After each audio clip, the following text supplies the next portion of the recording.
오늘 말씀은 웃음과 눈물이 있는 교회, 원해의 교회 고상훈 목사님의 설교 말씀입니다. 우리 고린도전서 2장 말씀 같이 함께 보시도록 하겠습니다. 그러니까 바울의 입장에서 마음이 되게 아팠던 거예요. 바울의 마음이 뭐가 아팠느냐? 결국 예수 그리스도의 복음으로 결국 그 척박한 땅에 하나님의 교회가 세워졌는데 그 교회 안에서 서로 분열되어지고 서로 갈라지고 그것 때문에 교회 안에서 다툼이 일어난 소식을 들은 게 너무 가슴이 아프고 아팠던 거예요. 그 마음 가지고 그러지 않았으면 좋겠다. 우리가 구원받는 것이 내가 너희들에게 복음을 전해서도 아니고 아볼로가 말씀을 잘 가르쳐서도 아니고 게바가 그래서도 아닌 예수 그리스도로 말미암아 우리가 구원받은 것인데 교회 안에 그런 일들이 있으면 좋겠느냐?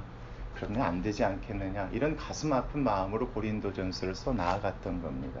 그래서 1장 말씀 보면 알겠지만 유대인들의 입장에서는 표적을 구하고요. 그 다음에 헬라인 입장에서는 뭘 구합니까? 지혜를 구하는데 그걸로 말미암아 우리가 구원을 받는 것이 아니다. 하나님의 지혜, 즉 예수 그리스도로 말미암아 우리가 구원받았다는 사실을 너희들이 잊지 않았으면 좋겠다. 이 말씀이 1장 말씀에 기록되어졌습니다.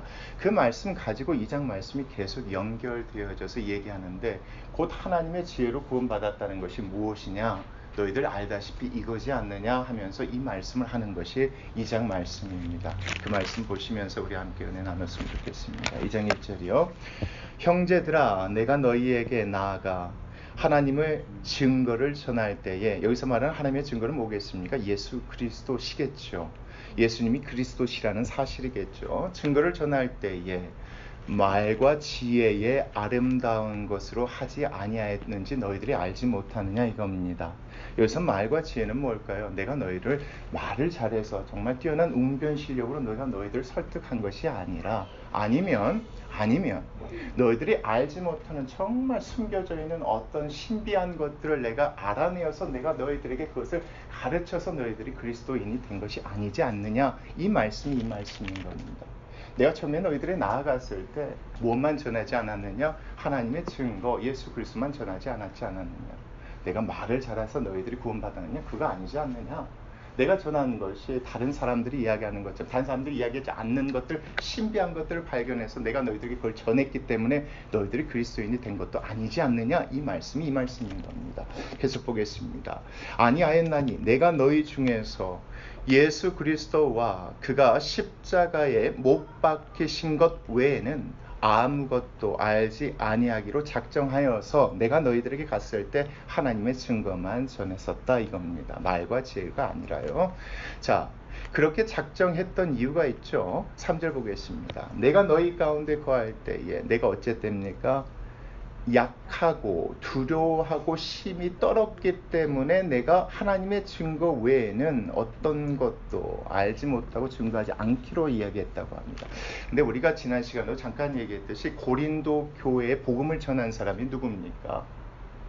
예, 바울이죠. 바울이 가서 복음을 전했어요. 그래서 믿는 자들 가운데 교회가 세워졌는데 그때 상황을 설명하는 게요, 사도행전 말씀에 있습니다. 사도행전 18장 말씀 잠깐 한번 보시겠습니다.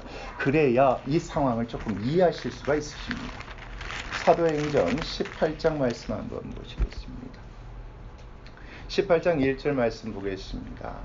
그 후에 신약성경 219페이지 사도행전 18장 말씀 보겠습니다. 그 후에 바울이 어디를 떠나서요?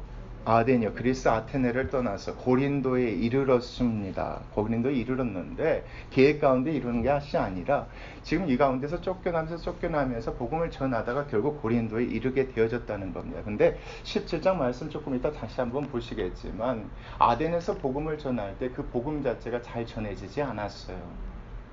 우리가 17장 말씀 잠깐 한번 보실까요? 17장 16절부터 잠깐 한번 보겠습니다. 바울이 아덴에서 그들을 기다리다가 그 성에 우상이 가득한 것을 보고 마음이 격분하여 회당에서는 유대인과 경건한 사람들과 또 장터에서는 날마다 만나는 사람들과 바울이 뭘 했습니까? 변론을 했다는 게 중요합니다. 너희들이 믿고 있는 것이 잘못되어졌다. 내가 아는 하나님이 참된 신앙이다라는 걸 변론했다는 게 중요합니다. 그 가운데 누구도 있었습니까? 18절 보면 어떤 에피쿠로스와 스토아 철학자들도 바울과 또 뭐 했다는 겁니까? 쟁론을 했다는 게 중요합니다. 그러니까 지금으로 말하면 지금 뭘 했다는 겁니까? 말로 이렇게 변증을 했다고 보시면 됩니다. 너희들이 믿고 있는 게 틀리다. 내가 믿고 있는 하나님이 참된 신이다. 이런 것들을 철학자들과 변론하면 변증을 했다는 게 중요합니다. 말다툼을 했어요. 근데 우리가 알다시피 바울이 성경만 아는 사람이 아니에요. 뭐에도 해박한 지식이 있어요. 예, 그리스 철학의 모든 학문에 정말 해박한 지식이 있는 사람이다 보니까 이 사람이 알고 있는 그 지식을 바탕으로 해서 어떻게 하면 복음을, 하나님을 정말 효과적으로 전할 수 있을까, 이걸 고민했었던 것 같아요. 그게 어디에 나와 있냐면 28절 말씀 보면 우리가 그를 힘입어 살며 기동하며 존재하느니라 너희 시인 중 어떤 사람들의 말과 같이 우리가 그의 소생이라 하니, 이렇게 이야기 들어보니까 바울이 그들이 아는 그 시인의 그 말까지 다 알고 있었다는 것을 이 말씀을 통해서 확인할 수 있어요. 그러니까 무슨 얘기냐? 아덴에 도착했을 때 단순히 예수 그리스도만 전한 것이 아니라 어떻게 하면 그 사람들에게 복음을 전할까, 이걸 고민하면서 그 사람들이 갖고 있는 기본적인 철학 지식 위에 그 가운데 파고들었다는 게 중요합니다. 그런데 결과가 어쨌느냐 이겁니다. 그렇게 했는데 결과가요, 34절 말씀 보겠습니다. 자, 32절부터요. 그들이 죽은 자의 부활을 듣고 어떤 사람은 뭐합니까? 조롱도 하고 어떤 사람은 일에 대하여 내 말을 다시 듣겠다 하니, 이에 바울이 그들에게 가운데서 떠나며 몇 사람이 그를 가까이 하여 믿는 결과밖에 낳지 않았다는 거예요. 그렇게 열심히 말의 지혜로 열심히 노력을 했는데 결과적으로 몇 사람밖에 믿지 않는 그 상황 가운데서 어디를 나오게 되는 겁니까? 예, 그 후에 바울이 아덴을 떠나서 고린도에 이르게 되어진 상황입니까? 그러니까 철저하게 지금 어떤 상황 가운데 고린도에 이르렀냐면 성공해서 자신만만함이 아니라 그 가운데서 기가 죽어서 풀이 죽어서 고린도에 이르렀다는 게 중요합니다. 그러니까 마음 가운데 뭐가 없었겠습니까? 자신감이 없었겠죠. 왜요? 이 고린도 지역 자체가 어떤 사람들이 모이는 지역이라고 얘기했습니까? 그렇죠. 일하는 노동자들이 많이 모여있는 그런 지역인데 거기서 아무리 내가 설명해도 이 사람들은 더 받아들이지 않을 것 같단 말이에요. 그 마음 가운데 근심이 있고 걱정이 있었던 것 같아요. 그게 18장이요. 9절 10절 보면 나와 있습니다. 한번 보겠습니다. 밤에 주께서 환상 가운데 바울에게 말씀하시되 뭐하지 말라. 두려워하지 말며 침묵하지 말고 말하라고 합니다. 그렇죠. 왜요? 아덴에서 완전히 사역이 실패가 되어졌거든요. 그러니까 두려움이 있었던 것 같아요. 이것을 아시는 하나님께서 나타나셔서 이렇게 얘기하신, 야 바울아 두려워하지 마. 근데 침묵하지 말고 말해. 뭘 말하라는 겁니까?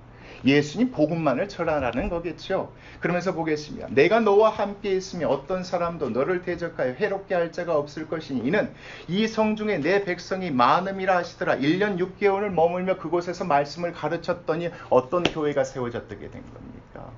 예, 고린도 교회가 세워지게 되어졌다는 것을 여러분이 아시고 오늘 고린도전서 말씀을 다시 한번 보시는 게 그래서 중요한 겁니다. 그래서 내가 깨달은 것이 있다 이겁니다. 내 말과 내 지혜로 복음을 전해서 사람들이 믿음을 갖게 되어지는 것이 아니더라 이겁니다. 내가 그런 실패한 경험 가운데서 하나님께서 나에게 나타나셔서 이런 말씀하셨다. 두려워하지 말고 떨지 말라. 내가 너와 함께 이끌 것이다. 복음만 전해라. 그렇게 했더니 뭐가 세워졌더라? 교회가 세워졌더라 이겁니다. 그런데 왜 너희들 가운데서 누구는 아볼로, 누구는 게바, 누구는 바울, 누구는 예수 그리스도파 하면서 서로 분쟁하고 분열되어 갈라지느냐? 이게 속상해서 이 말씀이 쓴 겁니다. 그런 가운데서 이 말씀 계속합니다. 자, 내가 약하고 두려워할 때, 내가 힘이 떨었을 때에 4절 말씀 보겠습니다. 내 말과 내 전도함이 뭐에 설득력 있는 지혜의 말로 하지 아니하였지 않느냐 이겁니다. 아덴에서하고 다릅니다. 그러니까 단순하게 뭐만 전했다는 겁니까? 복음 전, 이 사람이 알아듣든 말든 전했다는 겁니다. 이 사람들이 얼마나 많이 배웠는지 파악하고 이런 식으로 전하고 전략을 짰던 게 아니라 그냥 전했던 겁니다. 예, 아니하고 다만 무엇과 무엇으로요? 자, 성령의 나타나심과 능력으로 했다고 합니다. 여기서 말하는 성령의 나타나심을요, 그냥 앞뒤 내용을 생각하지 않고 보면 우리가 이사, 기적 뭐 이런 걸 은사로 오해할 수 있는데 그렇지 않습니다. 여기서 말하는 성령의 나타나심은요, 뒤에 보면 하나님의 지혜를 말합니다. 하나님의 지혜는 곧 뭘까요? 예, 바로 예수 그리스도를 의미하는 거거든요. 그래서 이렇게 보시면 될 것 같아요. 성령의 나타나심, 하나님의 지혜와 능력으로 하였다. 결국 복음이 전해졌지만 그 사람으로 믿게 하여 주는 역사는 누가 이루느냐 이거더라니. 내가 아무리 말을 잘하고 응변에 뛰어난다 하더라도 이 사람이 믿게 되어지는 거 아니더라 이겁니다. 누구의 능력으로 그게 되어지는 거니까 예, 그렇게 보셔야 되는 것 같습니다.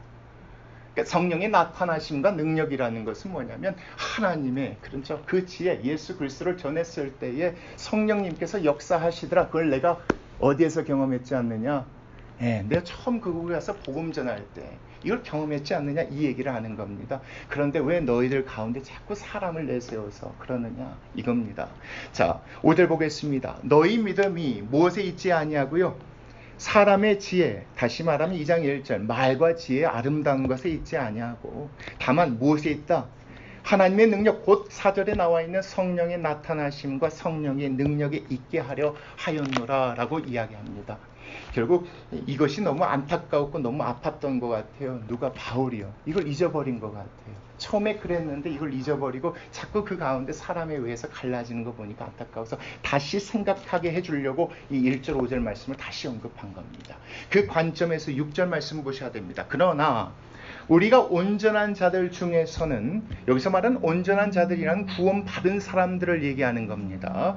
구원받은 사람들 중에서는 지혜를 말하노니, 갑자기 뜬금없이 문맥으로 갑자기 지혜로 넘어가요. 자, 지혜를 말하노니 이는 이 세상의 지혜가 아니요 또 이 세상에서 없어질 통치자들의 지혜도 아니다. 결국 우리가 구원받게 되어진 것은 이 세상에 있는 지혜들이 아니라 하나님께서 주신 그 지혜로 말미암아 구원받게 되어졌음을 이런 식으로 얘기하는데 7절 말씀 보겠습니다. 오직 은밀한 가운데 있는 무엇을 말하는 것으로서요? 예, 하나님의 지혜를 말하는 것으로서 곧 감추어졌던 것인데 하나님이 우리의 영광을 위하여, 영광이라는 단어를 조금 바꿔보면 구원으로 바꿀 수 있겠죠. 우리를 구원하시기 위하여 만세전에 미리 정하신 그 하나님의 지혜를 얘기하는 겁니다. 자, 그 지혜로 말미암아 우리를 구원받지 않았느냐 이겁니다. 그러면 8절 한번 보겠습니다. 이 지혜는 이 세대의 통치자들이 한 사람도 뭐하지 못했다. 알지 못하였다. 만일 알았더라면 영광의 주를 십자가에 못 박히 아니하였으리라. 무슨 얘기했습니까? 이 하나님의 지혜에 만약에 그들이 뭐 했다면, 깨달았다면 하나님의 지혜 곧 예수 그리스도를 죽일 수 있었겠느냐 이겁니다. 몰라서 이 얘기를 하는 것이 아니라 그들로 하면 다시 한번 생각하게 하려고 이 말씀을 쓴 겁니다. 왜요? 이걸 알았기 때문에 구원받았고 그랬기 때문에 고린도 교회 성도가 된 것이기 때문에 다시 한번 생각해보라 이겁니다. 결국 너희들은 그 예수 그리스도를 믿었기 때문에 구원받았는데 그 하나님의 지혜에 대해서 깨닫지 못한 자들 때문에 그들이 예수 그리스도를 죽이지 않았느냐 이겁니다. 그러면서 9절까지 보겠습니다. 기록된 바 하나님이 자기를 사랑하는 자들을 위하여 예비하신 모든 것은 눈으로 뭐하지 못하고요, 보지 못하고 귀로 듣지 못하고 사람의 마음으로 생각하지도 못하였다 함과 같으니라. 결국 그들이 죽이게 된 이유는 깨닫지 못해서 죽이게 되어졌다는 것인데 왜 이 얘기를 썼는 거냐 한번 보겠습니다. 10절이요. 오직 하나님이요 성령으로 이것을 우리에게 뭐 하셨답니까? 깨닫게 하셨답니다. 그들이 그 예수 그리스도를 죽인 것은 뭐냐면 하나님의 지혜를 깨달을 수 없었고 깨닫지 못했기 때문에 죽은 것인데 이것을 하나님이 누구에게 깨닫게 해주셨어요? 우리에게는 깨닫게 해주셔서 우리가 믿게 되어지지 않았느냐 이 말씀을 하는 겁니다. 철저하게 그러니까 우리가 믿어 구원받는 것은 누구의 능력 때문이라면 이야기합니다. 예, 하나님의 능력, 성령의 능력. 다시 한번 볼게요. 4절 말씀요. 성령의 나타나심 하나님의 지혜와 곧 성령 하나님의 능력, 하나님이 도우셔서 우리가 이것을 듣고 깨닫게 되어지게 되었습니다. 이 말씀이 지금 바울이 전하는 얘기입니다. 결국 이것을 잊어버리지 않았으면 좋겠다. 이게 흔들리는 것과 동시에 교회 안에 무엇이 일어나게 된다? 분열이 일어나게 되고 싸움이 일어나고 다툼이 일어나게 되는 것 아니냐? 이 말씀을 합니다. 그러면서 보겠습니다. 성령은 모든 것, 곧 하나님의 깊은 것까지 뭐 하시는 분이시기 때문에 통달하시고 아시는 분이시기 때문에 그분의 도움이 없이는 누구든지 누구를 믿을 수 없다는 겁니까?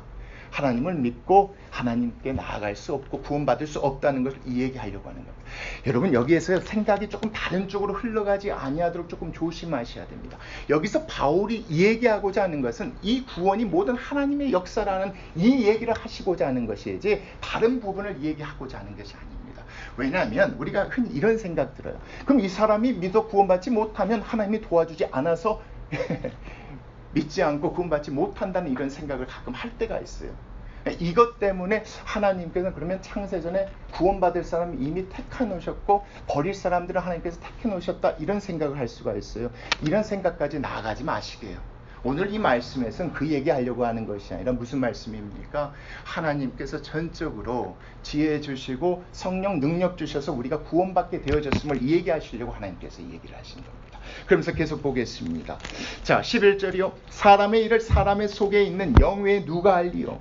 이와 같이 하나님의 일도 하나님의 영 외에는 아무도 알지 못하느니라. 결국 하나님의 지혜를 깨달을 수 있는 건 누구의 도움 없이요? 성령 하나님의 도움 없이는 깨달을 수 없는 것임을 너희들이 잊지 않았으면 좋겠다. 우리가 무엇을 받지 아니하고요? 세상의 영을 받지 않고, 갑자기 뜬금없이 세상의 영을 얘기합니다. 이게 사단의 영일 수도 있겠지만 문맥 안에서 보면요, 말과 지혜, 총명으로 구원의 비밀을 깨달을 수 있다고 얘기하는 자들, 노력하는 자들의 영이라고 보시면 되겠습니다. 세상의 영을 받지 아니하고 오직 하나님으로부터 온 영을 받았으니 이는 우리로 하여금 하나님께서 우리에게 은혜로 주신 것들을 뭐하게 하시려고 하신 것이다, 알게 하려고 하시는 것이다. 잊지 않았으면 좋겠다. 이 모든 것은 하나님의 역사다. 하나님의 도움 없이는 절대 구원받을 수 없는 것임을 너희들이 꼭 알았으면 좋겠다, 이겁니다. 13절 보겠습니다. 우리가 이것을 말하거니와 사람의 지혜가 가르친 말로 아니하고 오직 성령께서 가르치는 것으로 하니 영적인 일은 영적인 것으로 분별할 수 있는 것이지 않겠느냐. 결국 보면 우리가 깨달을 수 있었던 건 누가 도와줬기 때문에요? 성령님께서 도와줬기 때문에 영적인 것을 우리가 분별하고 믿게 되어진 것 아니냐, 이겁니다. 그러면서 14절이요. 육에 속한 사람은 하나님의 성령의 일들을 받지 않습니다. 여기서 말하는 육에 속한 사람들은 어떤 사람입니까? 성령 하나님의 도우심을 의지하지 않고 믿지 않고 구원받지 못한 사람들로 얘기하시면 됩니다. 끊임없이 무엇과 무엇을 더 우선시 두는 사람들입니까? 사람의 지혜와 총명, 표적, 이사, 기적, 이런 것들을 우선시 두는 사람이에요. 그걸로 인하여서 우리가 믿게 되었고 알게 되어졌다고 주장하는 사람들이 이 말씀에서 보면 육에 속한 사람이라고 보시면 되겠죠. 자, 그러니까 지금 이 말씀 안에는 육에 속한 사람들처럼 왜 너희들 가운데 그런 분쟁이 있느냐라고 지금 바울이 또 꼬집고 있는 말씀으로 보셔도 됩니다. 계속 보겠습니다. 육에 속한 사람은 하나님의 성령의 일들을 받지 아니하나니 이는 그것들이 그에게는 어리석게 보임이요 또 그는 그것들을 알 수도 없나니 그러한 일은 누구의 도움으로 분별되기 때문이라? 성령 하나님의 도움으로, 능력으로 분별되기 때문이지 않느냐. 자, 신령한 자는 모든 것을 뭐하니? 판단하나 자기는 아무에게도 판단을 받지 않으니라. 결국 이 말씀 보면 모든 것들은, 신령한 자는 모든 것을 판단하죠. 왜요? 다 깨달았으니까 알 수 있습니다. 그런데 그렇지 못한 자들은 그들에게 우리가 판단받을 만한 이유가 전혀 없는 거죠. 그래서 16절 말씀 보면 누가 주의 마음을 알아서 주를 가르치겠느냐. 그러나 우리가 그리스도의 마음을 가지게 된 것은 누구의 도우심이고 누구의 능력이다? 성령 하나님의 도우심이요 능력임을 이 말씀에서 얘기해 주는 겁니다. 오늘 이 말씀 내용 너무 간단하죠. 우리의 구원은 누구로부터, 누구의 은혜로, 누구의 능력으로 얻어지게 된 겁니까? 예, 너무 간단해. 너무 잘 알고 있죠. 너무 잘 알고 있는데 여러분, 이걸 잊어버리기 때문에 영적인 교만함이 생기는 거예요. 너무 잘하는 내용이에요. 너무 잘하는데 이걸 잊어버리니까요, 제 안에도 영적인 교만함이 생길 때가 있고 말씀을 가르치고 전하는 사람들의 그 모습에 교만함이 있게 되어지는 거예요. 나를 통해서 하나님께서 전하라고 하셔서 전한 것인데 그 사람이 구원받은 것이 내 공로가 조금이라도 있는 양 영적인 교만함이 있게 되어지는 것 같아요. 온전히 말을 전할 때 보면, 말을 들어볼 때 보면 이게 들려져요. 성도님들이 이렇게 내가 복음을 전해서 수많은 사람들이 예수 그리스도를 믿게 되어졌어요. 누가 하신 일입니까? 오늘 말씀으로 보면요, 여기는 하나님이 100%예요. 오늘 2장 말씀에는 100%예요. 3장 말씀에 가야 우리를 통해서 역사하셨다는 얘기가 나오죠. 2장 말씀 100%예요. 그런데 우리 삶 가운데요, 많은 간증과 얘기를 들어보면요, 0.1%라도 섞여 있을 때가 있어요. 저는 이것도요, 영적인 교만함으로 봐요. 이게 말씀 안에서 여러분, 이게 진정으로 하나님의 역사로 믿어진다면 나는 철저하게 뭐 해줘야 돼요? 숨겨지고 가려지고 없어져야 되는 0.1%가 있기 때문에 그것 때문에 교회 안에 뭐가 있습니까? 어떤 목사님을 따르는 세력들이 있고 어떤 목사님 따르는 성도님들이 있고 그것 때문에 교단 안에서도 뭐가 되어집니까? 갈라지고 찢어지는 이런 아픈 일들이 일어나요. 그러니까 그런 상황들을 보는 바울의 마음, 이 말씀 통해서 우리가 그것들을 볼 수가 있게 되어지는 것 같아요. 사실 영적인 교만함보다 더 심하고 더 어려운 게 뭔지 아시죠? 내가 열심히 노력했단 말이에요. 가서 복음을 전했는데. 근데 전했는데 이 사람이 예수 그리스도를 자꾸 받아들이지 않아요. 그럼 그때 우리 마음 가운데 오는 게 뭡니까? 패배감이죠. 그 패배감에서 속으면요, 여러분, 우리의 생각이 다른 쪽으로 가는 거 아세요? 그 패배감에서 속아버리면요, 내가 말씀을 논리적으로 잘 전하지 못했기 때문에 이 사람이 예수 그리스도를 믿지 않고 복음을 드리지 않는다는 생각이 들어와요. 그 생각이 들어오면 복음을 전하는 데 집중하지 않고 어디에 집중하게 될까요? 어떻게 하면 말을, 어떻게 하면 내가 좀 더 깊은 지혜와 지식을 연구하고 학식을 배울까, 이쪽으로 생각이 가요. 여러분, 실제적인 겁니다. 신학교에 가면요, 여러분, 신학생에 대해서 어렸을 때 공부해서 신학교 가는 분들도 있지만 현장에서 현장 일을 멈추고 오신 분들이 많아요. 그 모든 분들이 다 잘못됐다는 거 아닌데 그 중에 개개는 몇 분이 어떤 얘기를 하시냐면요, 내가 신학교육이 안 받아서, 내가 목사 그게 없어서 살기 잘 안 된다는 생각을 하고 계신 분들이 의외로 되게 많아요. 근데 오늘 말씀 보면 그렇지 않아요. 저도 사실 이런 문제에 속아 있었을 때가 있었어요. 제가 좀 창피한 얘기지만 이게 그거예요. 제가 청년사회가 청년들의 복음을 전했었잖아요. 어떻게 하면 이 친구들에게 논리적으로 복음을 전할 수 있을까? 이들이 궁금해하는 게 과학이지 않겠느냐? 과학을 통해서 어떻게 하면 성경이 사실이고 실제라는 걸 증명할까? 이걸 고민했던 적이 있었어요. 실제적으로 이것들은 제가 그래서 만들었던 겁니다. 세상에서 가르친 띠어리가 이런 띠어리, 이런 띠어리, 이런 띠어리가 있는데 성경 안에서 보면 이게 잘못되어졌다. 없는 데서 만든 게 아니라요, 창조과학회라는 거 여러분 들어보셨죠? 성경 자체를 과학으로 증명하는 거예요. 그래서 선두주자가 이 책을 쓴 사람이에요. 이 책을 읽다 보니까 이렇게 하면 될 것 같아서 만든 게 이거예요. 근데 이걸 만들다가 제가 멈췄어요. 왜 멈췄는지 아세요? 설명하면 들어요, 이해해요. 근데 그것에서 끝나버려요. 믿고 안 믿는 문제는 다른 문제더라고요. 이건 성령 하나님의 역사지, 내가 아무리 말 잘해서 설득한다고 이 사람들이 믿고 안 믿고다, 이걸 제가 깨닫게 되어지면서 멈추게 됐어요. 그러면서 집중하게 된 게 뭔지 아시죠? 오로지 말씀만 보고 말씀 안에서만 전하자 이거예요. 유명한 사람 얘기하지 말자, 유명한 책 얘기하지 말자, 신학자 얘기하지 말자. 그냥 말씀으로만 보자. 믿게 되어진다면 누구의 역사지 않겠느냐? 하나님의 역사가 되지 않겠냐? 그러면 교회가요, 갈라질 수가 없어요. 이게 2장 말씀에서 하는 거예요. 갈라지는 거 가장 가슴 아픈 거죠. 왜요? 그 안에 누가 없어져 버리는 거니까요. 예수 그리스도가 없어져 버리는 거예요. 예수님을 믿는 자들의 모임 가운데 분열이 있다는 건 예수 그리스도가 없어져 버리는 거예요. 그것을 바울은 되게 걱정하고 근심해요. 여러분, 제가 이야기했지만 고린도 전서 후서 말씀은요, 주제는 딱 하나예요. 사랑이에요. 그 예수 그리스도의 사랑으로 우리가 하나가 되어졌고, 하나님의 사랑으로 하나가 되었는데 갈라진 거 잘못되어졌다고 그 얘기예요. 우리 교회, 우리 삶은 좀 그런 삶이 되어졌으면 영적인 교만함에 빠지도 않았으면 좋겠어요. 근데 패배감 안에서 쓸데없는데 우리 마음 시간들 뺏기지 않았으면 좋겠어요. 그렇잖아요. 많이 배운다고 해서 그 사람이 많은 사람들 전도하게 할 수도 있겠지만 꼭 그런 것만은 또 아닌 거잖아요. 누구께 달려있는 겁니까? 하나님의. 제가 이 장 말씀 이렇게 전하면서 제일 마음에 걸렸던 게 그거예요. 왜 하나님께서는, 왜 예수님께서는 베드로를 통해서 성경을 많이 쓰게 하지 않고 왜 바울을 통해서 성경을 많이 쓰게 하셨느냐, 이 얘기를 하면서 목사님이 전하는 얘기들이 있어요. 바울은 많이 배웠고 많이 알았기 때문에 그랬다. 저는 다르게 생각되어져요. 그런 거 아니에요, 여러분. 이런 거에서 조금 자유하는 우리가 되어졌으면 좋겠어요. 하나님께 쓰임받고 싶으시죠? 하나님께 쓰임받고 싶은 교회가 되고 싶으시죠? 좀 자유하시게요. 뭐에만 집중하시게요? 복음만 전하시게요. 복음만 전하시게요. 그 안에 역사하시면 분명히 바울이 그렇게 간증했던 것처럼 그 간증 우리 삶 가운데 있을 줄 믿습니다. 기도하겠습니다.